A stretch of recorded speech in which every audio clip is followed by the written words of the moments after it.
Hey everyone, my name is William Harding. I don't need no introduction, but today is the 12th anniversary of Scarred Me for Life and the project that was in development since 2012. So I wanted to take a moment today to explain that we're going to put on a show here for you guys, because you can see all this setup here. I wanted to ask, okay, this is the biggest part of the project. What was your favorite? And we'll get to the interview with all the other cast members soon.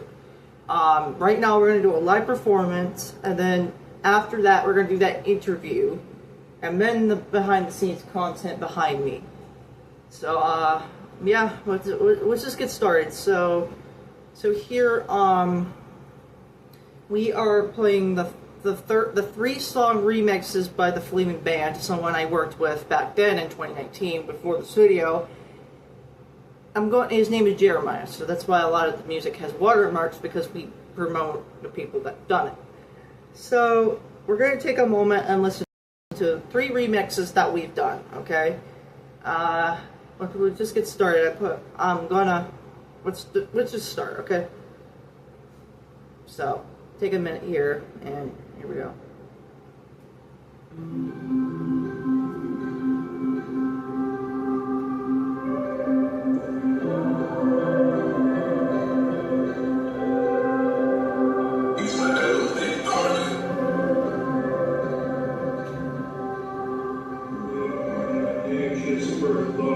Carries echoes through a life long ago. A child of the past, a shadow on the being, word child speaking for me. He never had a chance to care free. They just thought got moved his away. His innocence lost in a world went away. They know that his scar, his sorrow told. Repay. Release me from the pain.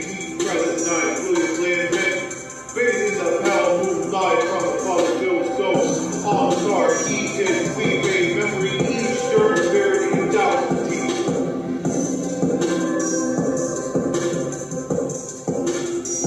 5 years old, ran from animal, left in a soul, and a new life for it. Lost in air, a future unclear, fueled by the wound that leaves so near. Then the death of the loved ones and constant stream added towards the self-murder. Origins big, fully broken, always so low. Towards untold, family regime on soul.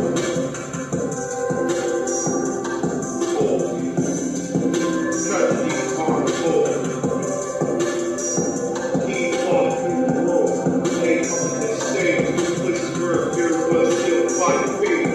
No saving haven found, no comforting can't just breathe along in a devastating lane. But silence can't remain, comfortable sound.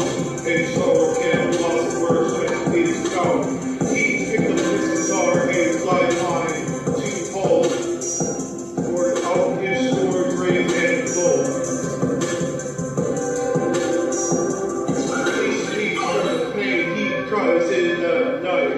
Bullets lay back, faith and fails through night. From false built ghosts on tar, he gave me the child each. Buried down deep. Buried down deep, deep, deep, deep, deep.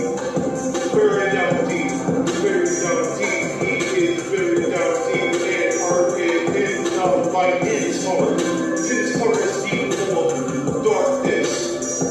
Now the musician you see is channeling darkness, sounding his spirit free. Each note can envision a bird of being to heal his young child and finally break free.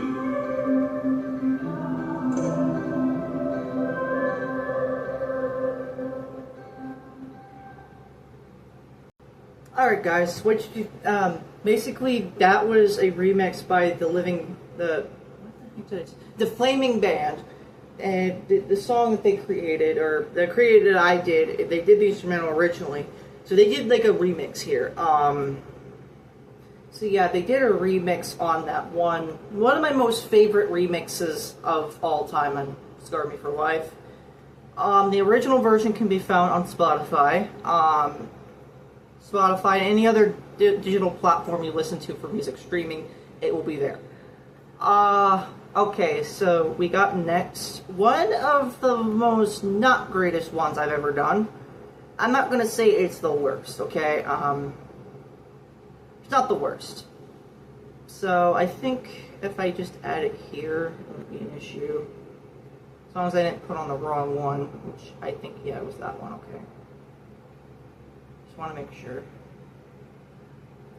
Alright, guys, here is the next one. This is a remix of Sinister. So all these songs will be in the 12th anniversary album, not part of the Volume 2 or Volume 1 release, okay? It will be in that, it will be in a whole album coming soon, okay? But these are just basically a remix compilation album of the originals, which is the 12th anniversary edition of Scar Me for Life. Alright, let's do this, and I will, let's just play it.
Okay, so here is 4, one of my most favorites. So this has got to be my most favorite version of the series, but let's just start this one.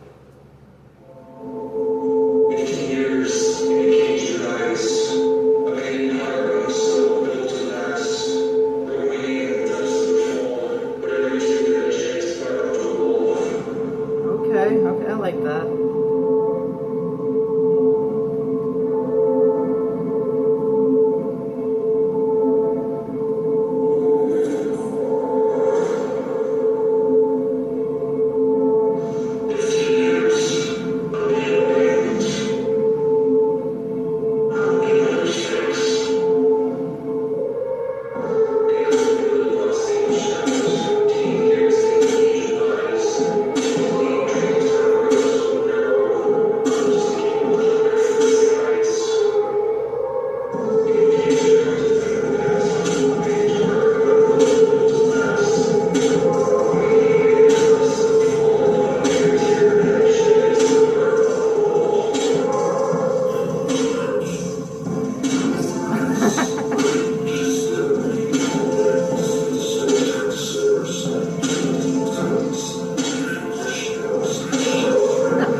Okay. I'm trying to be serious about this.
Okay, that was Forbes remix. And honestly, that wasn't bad. I mean, the Flaming Band really did a good remix on this.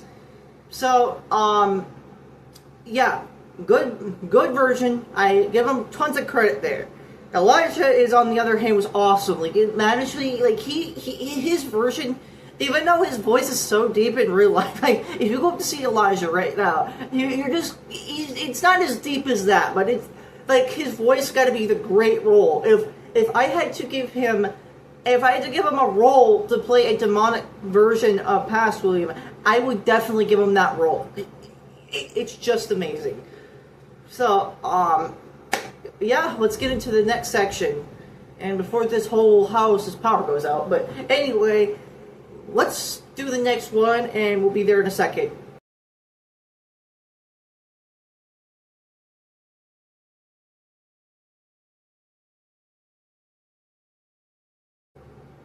Okay, guys, we're back. So what I'm about to show you here is the very first copy, or the very first version of Scarred Me for Life. Basically, the pilot. You can find it on YouTube right now, but I wanted to give a retake of what it looks like. So, we're gonna play the clip. I'm gonna get out of your way, and you get a look of, see what it is. Alright, so, other than that, let's take a look at Scarred Me for Life's pilot here, 2012. Let's watch and tell me what you think.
the pilot, or the very first version, the concept version of Scar Me for Life. The Killers in the Homes was the original name.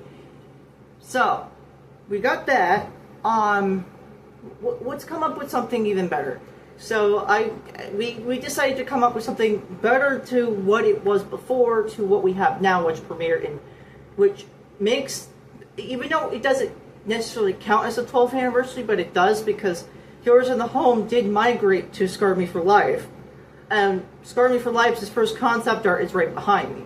So what happened here was we started off to go less graphic on the character. The character itself originally had a voice like something like this deep, like it would go, so like, if you remember how I say "Scarred Me for Life" in the first one, I just kept repeating it as a catchphrase. So you would hear Pasolini was more demonic. He would murder a lot more people. We wanted to go something less graphic and gorish, but the original would be like, imagine someone came up to you and said, "You scarred me for life," or like something deeper, like, "You scarred me for life, I'm gonna kick your ass." I don't know, I can't do the impression anymore. But the original costume, right here. This was the original costume here. This was the alpha costume. Originally, it was used for old bendy cosplay videos here. This costume, it wasn't even bought. I stitched it up. I made it myself in a certain way. I actually had a company make it for me, but it's falling apart. See here, yeah. The cotton is coming out here like it's in bad shape. All right. Yeah, it's not in great shape, and me throwing it on the floor probably doesn't help. But you get the point. I'm just putting it somewhere. I guess I can just put it here. I guess for now. But that was the costume that was the first costume before we switched over to CGI animation. The thing on the back with me, which is the Pabst William Beta CGI, that was reused a little bit in Sinister. That was originally used in Sinister, and it's not the greatest thing. I mean, not till current day. Like the giant, like the 4 models behind me is what you saw in the teaser. Those are all the models we used that day. That was all the models we ever used for that animation. We went for 5 different concepts. Well, the concept video was like the very first idea I had. I was 11 years old when I wrote that. That's why there's, I mean, if you wonder, like, it's like all, you know, it doesn't look great. It's because when I was younger, I didn't have money. I didn't have a lot more money. And I was very poor. I didn't have all the latest tech we had in 2012. I used a Windows XP computer to create that animation of a concept that I wanted to do in the future, which became today. It would be stored on a VHS tape only for one reason. It was on a VHS tape like decades when it was discontinued. That is because, like, I don't know. It's because like the tape itself was free at a place I got it from. Well, DVDs at the time were very expensive, close to a Blu-ray. But I would store it on a VHS tape, and I found it recently. I'm not allowed to show it on camera because I don't even have it. It's stored in a vault somewhere. It's stored somewhere in a vault in Roanoke. We have a vault storage place complex in Roanoke. But basically, it was stored on a VHS tape. It would be there. It didn't have much. It originally did have sound. It did have audio and whatever. The tape was pretty old. I mean, I was looking to even preserve it. So, yeah, that was the tape. Now, I'm going to show a picture here. Something that you probably would never know. But I'm going to show you this picture, and basically, Pabst William is based off a real person, okay? So, Pabst William. I'm not going to show you on the screen, but I have it right here. So, Pabst William is no longer than just a real person. You may ask me how I got this image. Well, that's simple, because Pabst William is a real person. You just never knew. For over 2 years since the first video, Pabst William is me. It's me. I mean, I've had a lot of concerns on Reddit or whatever. They're like, who is this person? It was that simple. It's me, just without the freaking beard and in the aging. I don't have the wrinkles anymore. Like, back then, I didn't have those wrinkles. But the costume ever here, like the shoes, the pants, and the coat, that's why that was a concept. It was supposed to go sort of like this, but looked like it was decayed. So it wasn't the best thing in the world, but it was made all these years. I was gonna wait till the film to even announce that, but the film is in a development state where it's coming out in 2028 because it's longer, but mostly it would be filmed because I wanted to get out of the picture on its anniversary. It's not going to spoil the film or anything. It's like a prequel type thing. While the new album Life Has Consequences on the screen is basically a sequel after me getting basically me when I'm growing up. Like how much like it's hard to explain. Okay, it was. I know what people are going to say in the comments. Let's go Robish because he's schizophrenic. Yeah, that is true, but I can't explain I got it at age 12, okay? It's a hard explaining, but it's pretty traumatizing. Like, Scar Me for Life has got to be the best and most popular franchise I've ever created. My name's Elijaah Harding, so we're going to move on to the last part of the interview. I will see you there, and basically see you there, okay? See you.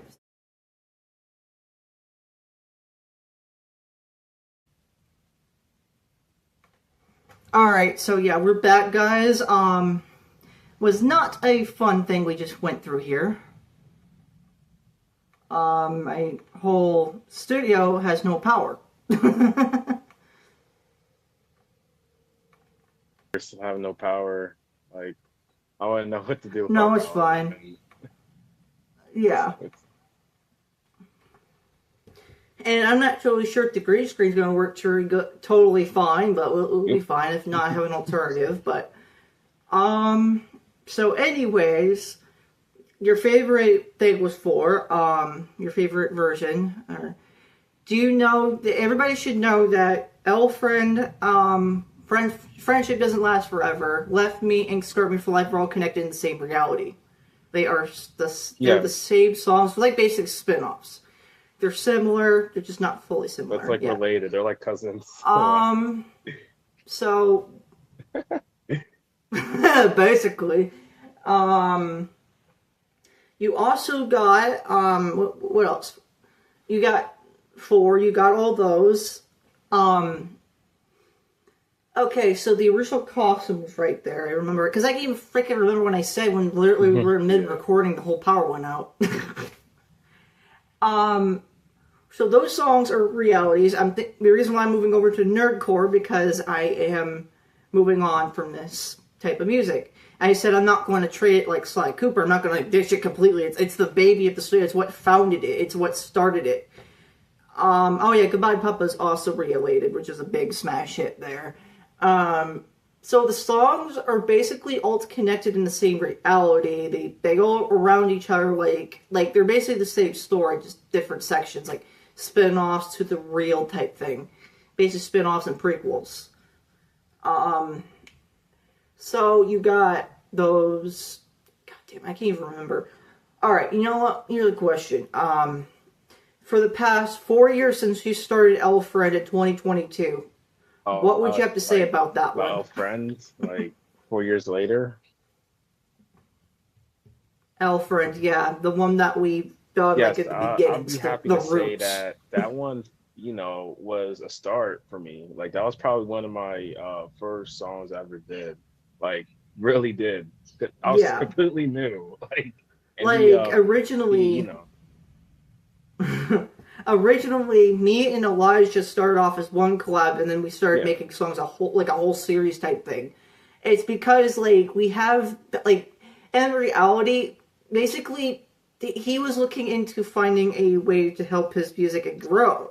What I was trying to do all these years, and still doing it today, is trying to help him with his career, trying to help him grow his audience. What do you call it? Yeah. His logo, his whole artist type thing, his music and whatever. I will work with him. I wouldn't say I'm the producer because I'm not the one with the material. He would be the producer. He provides it to me, and then I compose it together to make it into a whole. basically redo everything. If the beat is too like echoey, whatever we would do is take the beat, maybe just use his fresh version, or we'll give him a brand new one.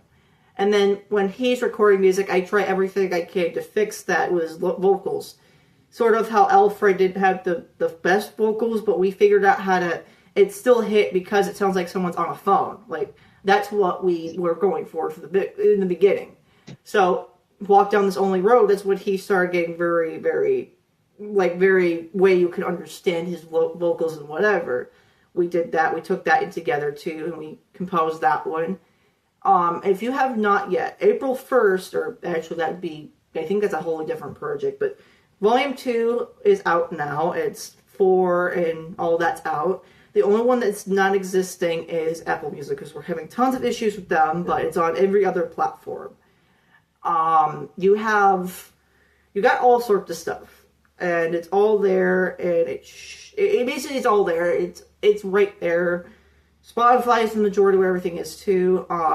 There is a point where I'm going to remove some of the older songs from Apple Music. It's only going to affect Apple Music because I have to transfer them over because it's not on Spotify, but it's on Apple, and I don't know where the source is coming from, but I'll have to figure that out. But Elijah, what is basically so for the past 4 years since you started,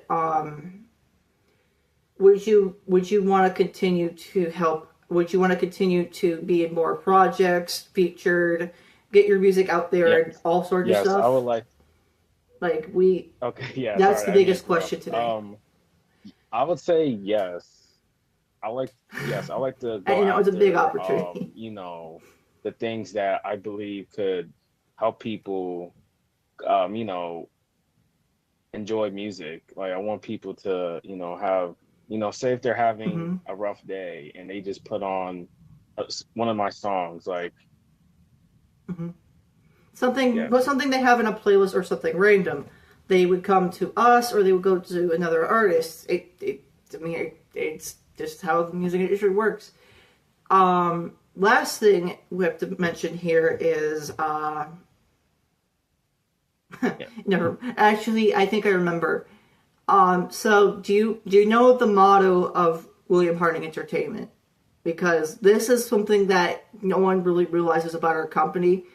People say that basically the motto and the catchphrase, or the catchphrase to the studio is, it may be an indie studio, but in reality it's a sanctuary. Because that's what we're here for. Because our job here is to give that person, if they're starting out, we help them out, or if a big major company, say no offense, Warner, but we're making a point here. If a major studio, if you say I don't know, Warner Bros. Discovery, Sony Music Publishing, whatever, they kick you out and you have nowhere else to go in the music industry, we will be happy to take those people in, because we give that opportunity for the second chance.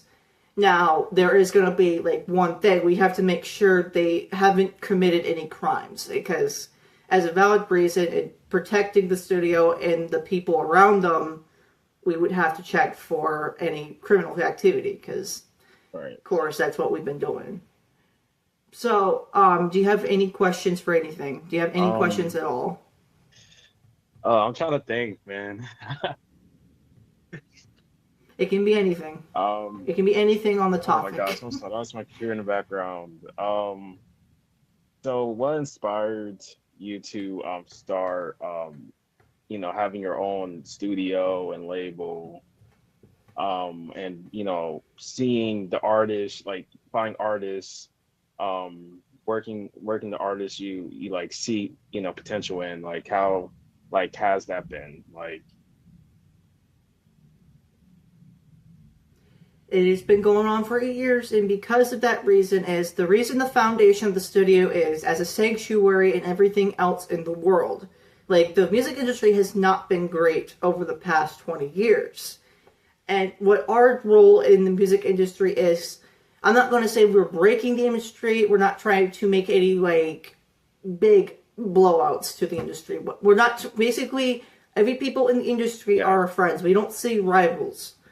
Our job in the role is to grow out the indie musicians to become major, because our job here is to take in what we can help with and help them out in the future, because basically it's a sanctuary for getting started.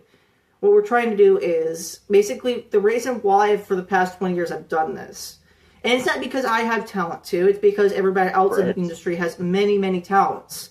What we were trying to do for years, for the past 8 years since the foundation, to me, I found that the music industry is kind of brutal right now. Any industry, film, music, and game industry. I had a friend, or I had a person that was with me that left the industry just to see me born. And the guy is from Bungie. He worked on Destiny, the first Destiny in 2014. But he was in, because he said the development of Destiny went from 2004 to, and then released in 2014 or 2012. And he left that industry around 2005 in the beginning because I was getting bored in November 16th. And the reason why I founded it too was because originally my job was a hobby. I wasn't trying to go like a major here. Until I blew up in the industry, I moved on and I started doing more of it as a hobby. And that's where you came in, because we were trying to help out anything we could get. We were trying to help you try to grow and help you get popular in the industry, or just whatever you need it to be. We're there to help. And I basically, when I was 11 years old, the same time when the Killers of the Homes came out, the project concept of Scar Me for Life that premiered in 2023 for the first time. It became a reality originally. And it was mostly just a hobby type reality. It wasn't like a connected storyline. It was one project, and then decades later, because after that concept, I threw out most of the stuff. I had it on a VHS tape in 2012. I was a broke person. We did not have anything in the house. We didn't have food. I didn't even have this type of clothing at the time. I'm not wearing anything fancy because back then I looked like a person from basically you know Mr. Krabs, right? He has nothing but little rags. Yeah. He's basically called Rag Boy. The same thing happened to me. I was wearing rags. I was wearing used clothing to make into clothing. Basically rags into clothing because I was broke. I've been in a homeless shelter when I was like a toddler.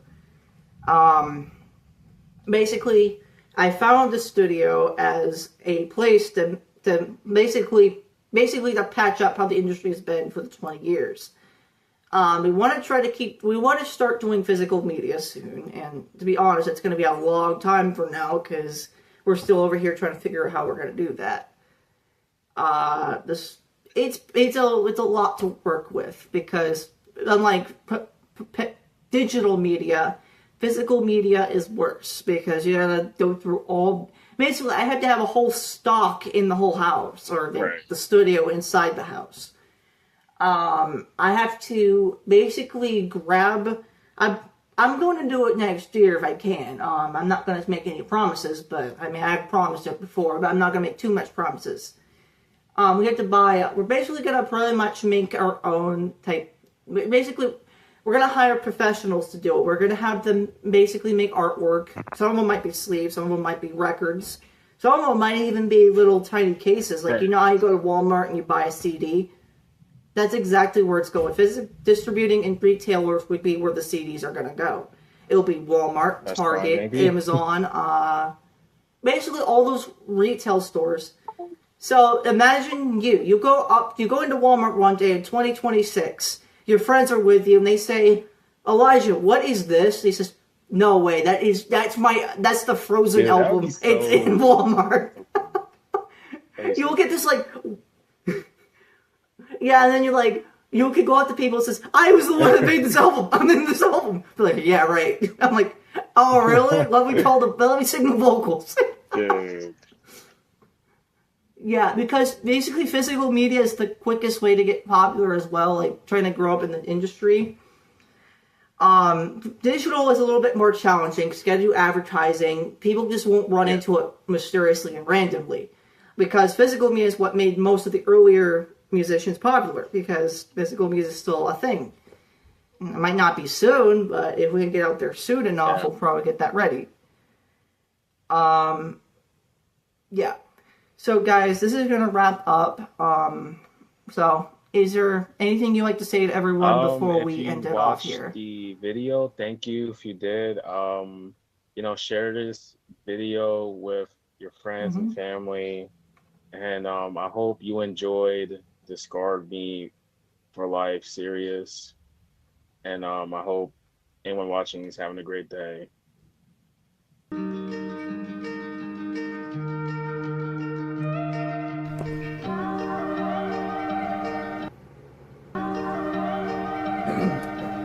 Alright, so this ends the video, or this ends the stream for the 12th anniversary.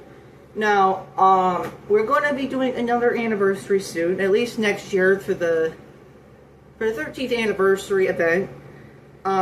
You can get tickets now as a it's actually not even, it's a free event for everyone, it's free. So, it's going to be held at the South County Library in Roanoke, where the actual first production has ever happened. So you can check it out on the link description. Yeah, so basically that's it, everyone. Thank you for watching. I was glad to do this today, okay? I waited a couple months because I had so much in development here. But my name is Liam Harding. I am the creator and the series, basically the series creator itself. So we're gonna, we're just going to do this at the back, or we're gonna take care of this and make sure we can get this series a little bit more going. Like, we want to keep going with it. I plan to end it in 2028, but I might not, because the series is just like, it's got to be the most thing I've done, and it's got to be the most popular thing I ever created, such of how encrypted and hidden the series were. Now, I might go up to find Scarred Me for Life 5, but I'm not sure. I want to try to get like the spin-offs and everything done first. Gives me a time to explain it. Personal reasons why I'm ending it is basically because, like, I don't know that answer, actually. I just want to become a nerdcore artist and stop with the hauntings of the series. Like, I know it's like the most precious thing I ever created. It's like my baby to my studio. But it won't be forgotten, guys, okay? It's not going to be like Sly Cooper here. I'm not going to forget it. I mean, there's going to be tons of references, and probably I might even do another song on it in the future. Because I don't kill off my series. Like, it's not going to happen. I don't kill off the series. Okay? Yeah, so, excuse me? Oh, that's real funny. That is real funny. You're trying to scare me over here. What the hell? Ugh.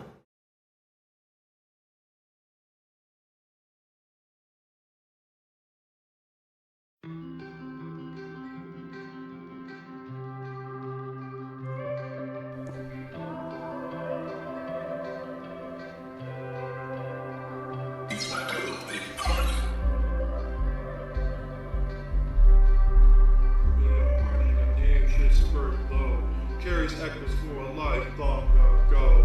A child of the